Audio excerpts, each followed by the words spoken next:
নিকটবর্তী আমল হলো সময় মতো সালাত আদায় করা। সহিহ মুসলিম হাদিস নম্বর 260। 26 যে ধোঁকা দেয় সে আমার উম্মতের অন্তর্ভুক্ত নয়।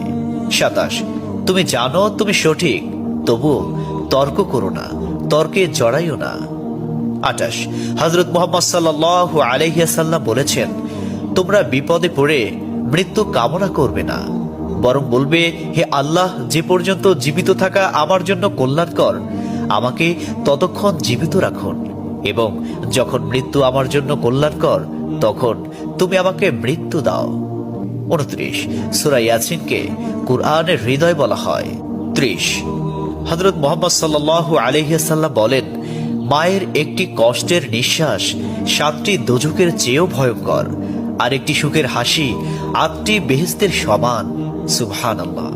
31 যে অন্যের বাবা মাকে গালি দিল, সে যেন নিজের বাবা মাকেই গালি দিল। 32 রাসূলুল্লাহ সাল্লাল্লাহু আলাইহি ওয়াসাল্লাম বলেছেন, আমি যা জানি তোমরা যদি তা জানতে পারতে তবে নিশ্চয় খুব কম হাসতে এবং খুব বেশি পরিমাণে কাঁদতে। 30 মানুষ যদি মৃত ব্যক্তির আর্তনাদ দেখত এবং শুনতে পেত, তাহলে মানুষ মৃত ব্যক্তির জন্য কান্না না করে নিজের জন্য কাঁদত। 34 মহানবী সাল্লাল্লাহু আলাইহি ওয়াসাল্লাম বলেছেন, সূরা ফাতিহা তোমরা ধীরে ধীরে পাঠ করো, কারণ মহান আল্লাহ নিজে তার জবাব দেন। সুবহানাল্লাহ। হাদিস সূত্র মুসলিম 910। 35 রাসূলুল্লাহ সাল্লাল্লাহু আলাইহি ওয়াসাল্লাম বলেছেন, কিয়ামতের দিন যে জিনিসটি মুমিনদের পাল্লায় ভারী হবে সেটি হচ্ছে সুন্দর চরিত্র, আখলাক। আবু দাউদ হাদিস নম্বর 4101। 36 কবরের ভিতরের প্রথম চাপ পৃথিবীর সকল কষ্টকে হার মানিয়ে দেবে। 37 হযরত মুহাম্মদ সাল্লাল্লাহু আলাইহি ওয়াসাল্লাম বলেন, যে ব্যক্তির অন্তরে এক সরিষা দানা পরিমাণ অহংকার থাকবে সে জান্নাতে প্রবেশ করতে পারবে না। সহিহ মুসলিম হাদিস নম্বর 91। 38 কিয়ামতের দিন ওই ব্যক্তির জন্য সুপারিশ করা হবে যে প্রচুর শীত উপেক্ষা করেও ফজরের নামাজ আদায় করল।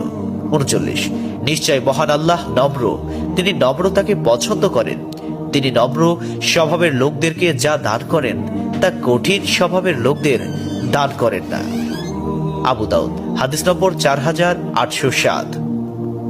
40 কবর মানুষকে দিনে 70 বার স্মরণ করে এবং ডাকে। আল্লাহ সুবহানাহু ওয়া তাআলা আমাদের সঠিক জ্ঞান এবং বুঝার তৌফিক দান করুন, এবং আমাদের এই সমস্ত হাদিস সমূহের উপর আমল করার তৌফিকের নিকটবর্তী আমল হলো সময় মতো সালাত আদায় করা। সহিহ মুসলিম হাদিস নম্বর 260। 26 যে ধোঁকা দেয় সে আমার উম্মতের অন্তর্ভুক্ত নয়। 27 তুমি জানো তুমি সঠিক, তবু তর্ক করো না, তর্কে জড়াইও না। 28 হযরত মুহাম্মদ সাল্লাল্লাহু আলাইহি ওয়াসাল্লাম বলেছেন, তোমরা বিপদে পড়ে মৃত্যু কামনা করবে না, বরং বলবে, হে আল্লাহ, যে পর্যন্ত জীবিত থাকা আমার জন্য কল্যাণকর, আমাকে ততক্ষণ জীবিত রাখুন, এবং যখন মৃত্যু আমার জন্য কল্যাণকর তখন তুমি আমাকে মৃত্যু দাও। 29 সূরা ইয়াসিনকে কুরআনের হৃদয় বলা হয়। 30 হযরত মুহাম্মদ সাল্লাল্লাহু আলাইহি ওয়াসাল্লাম বলেন, মায়ের একটি কষ্টের নিঃশ্বাস 7টি দোজখের চেয়েও ভয়ঙ্কর, আর একটি সুখের হাসি 8টি বেহেশতের সমান। সুবহানাল্লাহ। 31 যে অন্যের বাবা মাকে গালি দিল, সে যেন নিজের বাবা মাকেই গালি দিল। 32 রাসূলুল্লাহ সাল্লাল্লাহু আলাইহি ওয়াসাল্লাম বলেছেন, আমি যা জানি তোমরা যদি তা জানতে পারতে তবে নিশ্চয় খুব কম হাসতে এবং খুব বেশি পরিমাণে কাঁদতে। 30 মানুষ যদি মৃত ব্যক্তির আর্তনাদ দেখত এবং শুনতে পেত, তাহলে মানুষ মৃত ব্যক্তির জন্য কান্না না করে নিজের জন্য কাঁদত। 34 মহানবী সাল্লাল্লাহু আলাইহি ওয়াসাল্লাম বলেছেন, সূরা ফাতিহা তোমরা ধীরে ধীরে পাঠ করো, কারণ মহান আল্লাহ নিজে তার জবাব দেন। সুবহানাল্লাহ। হাদিস সূত্র মুসলিম 910।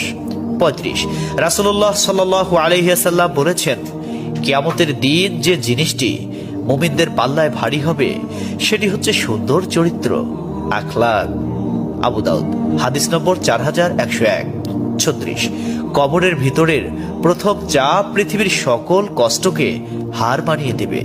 37 হযরত মুহাম্মদ সাল্লাল্লাহু আলাইহি ওয়াসাল্লাম বলেন, যে ব্যক্তির অন্তরে এক সরিষা দানা পরিমাণ অহংকার থাকবে সে জান্নাতে প্রবেশ করতে পারবে না।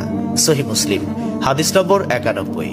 38, কিয়ামতের দিন ওই ব্যক্তির জন্য সুপারিশ করা হবে যে প্রচুর শীত উপেক্ষা করেও ফজরের নামাজ আদায় করল। 39, নিশ্চয় মহান আল্লাহ নম্র, তিনি নম্রতাকে পছন্দ করেন। তিনি নম্র স্বভাবের লোকদেরকে যা দান করেন তা কঠিন স্বভাবের লোকদের দান করেন না। আবু দাউদ হাদিস নম্বর 4807। 40, কবর মানুষকে দিনে 70 বার স্মরণ করে এবং ডাকে। আল্লাহ সুবহানাহু ওয়া তাআলা আমাদের সঠিক জ্ঞান এবং বুঝার তৌফিক দান করুন এবং আমাদের এই সমস্ত হাদিস সমূহের উপর আমল করার তৌফিক